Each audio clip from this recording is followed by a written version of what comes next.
they announced that JD Vance is the vice president. And Rob, if you have any, I'll start off by asking you, Tom, and Vinny, and then I'll give my thoughts, and then we'll go in some of the market, and we'll learn a little bit about JD Vance on what he did. Now, JD Vance is obviously former Marine. He wrote a book called Hillbilly. What was it called? Hillbilly Valley or something? Hillbilly what, Tom? What'd you say? We can't hear you, Tom. You're muted. So it's called Hillbilly. Tom, say something. Hillbilly Elegy. E-L-E-G-Y. We can't hear Tom at all. Yeah. No, Tom, I think you're being censored intentionally. I think they just don't want you. They don't want to hear what you hear me now? Yeah, Sam came in and Tom can't hear you, Tom. Say something. Tom, it's the deep state. Hello? 1, 2, 3. Am I here? Tom. Major Tom. Come in. Say something. Count to 3, Tom. 1, 2, 3. I'm here. Can't hear Tom. Tom, we can hear you, Tom. Oh, we can hear you. Anyway, you know what I noticed? But before we go into JD Vance specifically, here's what I noticed. Did anybody see the wall of Secret Service? They all appear to be at least 6'2". And some of the Secret Service that were on stage appear to have the day off. Did you see the wall that came in, the Secret Service guy? And this is inside the building where everybody's been triple checked with metal detectors. Looks to be a little different. Tom, That's all I have to say about that. Tom, your thoughts on JD Vance? So my thoughts on JD Vance. First of all, I think it is a very symbolic and very future-setting pick, because it's a next generation, right? And it's not someone from Trump and Biden's generation. There's plenty of those in Senate and Congress and governors, state houses to choose from. I think JD Vance is a very strong conservative guy, and I think there's an authenticity to him because his own viewpoints have moved as he's been in Washington and as America has moved. Yet I think he's got a very solid spine, a great family, and I think he's a man of integrity. I really like the pick for a lot of reasons. I like the rumors in the comment about Doug. I'll take Doug Burgum as Secretary of Energy, Secretary of State. I'll take him. You know, a very wise guy, strong guy. Pairing with JD Vance. If that's all I hear in the last 48 hours about the new administration, I'm a very happy guy and very pleased with the JD Vance pick. Vinny. Well, Pat, like you said, ex-Marine, as being a veteran and coming from a military family, like my brother, my sister, everybody, I love that. I respect that. I know he's, all for America. The one thing that kind of, because mind you, Pat, people think that if you like Trump, you're just a blind loving. No, I have criticisms. One of the first things he said was, he talked about a war with Iran, which is, the last thing that we want to do. I get protecting America, but when the Biden administration unfroze $6 billion to get their freaking terrorism campaign going, he said, and I quote, "A lot of people recognize that we need to do something with Iran, but not this weak little bombing runs. If you're going to punch the Iranians, you punch them hard." So again, that type of language, that freaking early to me, PBD, I kind of am on the fence with it. Trump didn't start any war. Makes you uncomfortable? What part of him saying that makes I think you're coming in. You just got the nod from Donald Trump, who didn't start any wars, who didn't get us involved anywhere. I understand that where we are now because of the Biden administration, it's Israel's doing its thing with Palestine, which I have a whole point of view on that. But like everybody has been pushing to a war with Iran, from Lindsey Graham to all these guys, to all the rhinos, to everybody on the left, to Nikki Haley. They want this war. So I just feel, you just got the nod. You're coming in there. You're already talking war with Iran. That's one thing that I have a little problem with. But other than that, I think he's a great guy. Yeah. And I think the biggest thing is to show strength is what he's doing. And I think the comment he made to Sean Hannity in the interview was what Trump did when he took Qasem Soleimani out.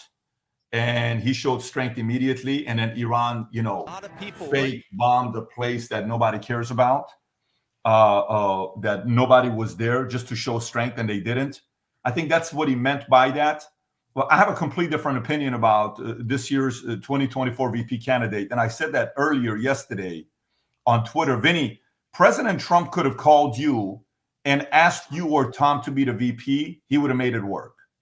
If they announced Vincent Oshana as the vice president choice, they would have said, for a couple days, they would write all these weird articles about you. Or Tom Ellsworth, a couple days, they would have written a couple articles about you.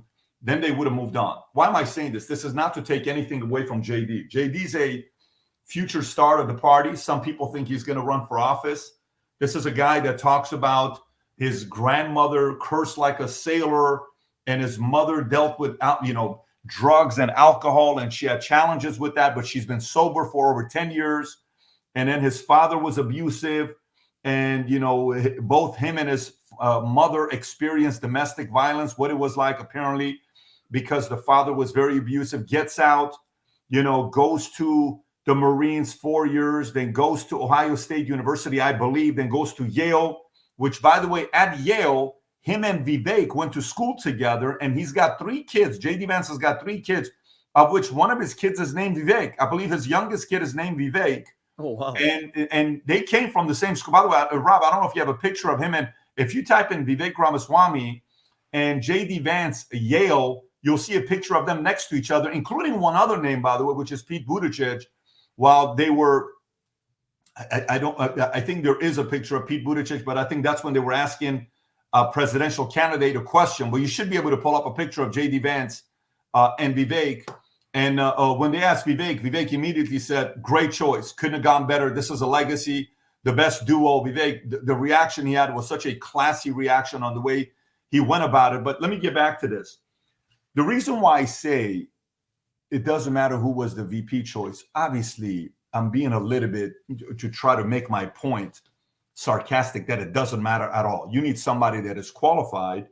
But the point is, this is 99% Trump, 1% VP. This isn't 2016, which was 80% Trump, 20% VP, because they wanted a Christian, stable guy come in so the conservatives could at least vote for Mike Pence. They're not voting this time for Mike Pence. They're not voting for JD Vance. Now, this is a very big pick for JD Vance. Very big pick for JD Vance. Life-changing. When he was asked, what do you think your role is as a VP? He says, well, the president can't be everywhere at the same time. He's going to need me to help him out in any areas he needs me to. And also the job of a VP is, if something happens to the president, you have to be ready for the call. And he says, I don't think anything's going to happen to the president because he's very healthy. I've never seen a more energized person at his age. He is so energized. Even after he was shot, when he called me to say I'm going to be the VP, I had a long conversation with my son, 5-minute conversation with my 7-year-old son, while we're in the moment celebrating, oh my God, you're going to be the VP. He's willing to do those additional things that most people are not willing to do. And you got to respect that. And in the interim, Kamala Harris called him to congratulate him. Apparently, he didn't pick up the call. Obviously, busy goes to message. But Bret Baier, which I think is the right way to do it, is immediately call out all the stuff. And Sean Hannity brought up all the stuff. It's the right way to do it. You said this about Trump. You said this about abortion. You said this about this. And he has to be able to answer those questions. Rob, I think you got one of the clips with Bret Baier. If you want to prepare it and play it, I think it's important for the audience to see, for some of them that didn't catch it. If you do have it, go on and play the clip. Go for it. This is an evolution, and I know you've been asked about this before, about past comments that you've made about Donald Trump. You've said, I'm a never Trump guy, never liked him, terrible candidate, idiot if you voted for him, might be America's Hitler, might be a cynical a-hole, cultural heroine, noxious and reprehensible. Those are things that this is an evolution. So, you hear a clip like that, and then Politico does a story saying 52 things, 55 things, as if, they couldn't just do it with like 10 things. They decide to do a story, Politico, saying 55 things you don't know about JD Vance. Rob, if you want to pull up the clip, we'll go through it with him. One, he wrote in his hillbilly elegy, I'll be the first to admit that I've accomplished nothing great in my life, okay? I'm not a senator. This is at the time. I'm not a governor or a former cabinet secretary. I haven't started a $1 billion company or world-changing nonprofit. That's political saying that. Number two, in 2015, 2 years after graduating from Yale, Vance joined Mithril Capital, venture capital firm run by Silicon Valley, scion Peter Thiel. Okay, that's a good thing to have that kind of experience working. 2016, he announced his plans to move back to Ohio from California to start our Ohio Renewal, a nonprofit dedicated to making it easier to disadvantaged children to achieve their dreams. Good. November 2022, he was elected to U.S. Senate from Ohio with the help of $10 million donations from Thiel. Okay, it was his first public office. 5, on Monday, he was named Trump's running mate. 6, reflecting on his first encounter with Thiel in 2011, he wrote, Thiel articulated a feeling that I was obsessed with achievement in not as an end to something meaningful, but to win a social competition. My worry that I had prioritized striving over character took a heightened significance. Striving for what? 7, he was born James Donald Bowman on August 2nd of 1984 in Ohio, an industrial city 30 miles north of Cincinnati and 20 miles south of Dayton. 8, his maternal grandparents, Jim and Bonnie Vance, known as Papa and Mama, moved to Middleton in late 40s from Jackson, Kentucky, a town in the heart of Southeast Kentucky coal region. Jim was Bonnie. And by the way, this can keep going on. She was 13 years old and pregnant with Jim's child. They were unmarried at the time. When you go through all of these stories, his book turned into a movie, became a bestseller. The more and more you learn about this guy, the more and more you start there and say, okay, maybe this guy's a unique guy that's going to be able to pull something off and get some results with what he's got going on. I'll also add this with everything with J.D. Vance. While the idea of who Trump picks as a VP is not as important today as it was in 2016, and on top of that, this month, July 30th at 6 p.m., I'm doing a Zoom in regards to the AI revolution, which we're going to release a white paper, which we'll give to you. If you haven't yet registered for that either, here's a QR code to get registered for the event that we're going to be having. It's a private webinar. It's only limited to 3,000 people. It's not something that's going to be available to everybody. It's first come, first serve. You register, you'll be able to be a part of it.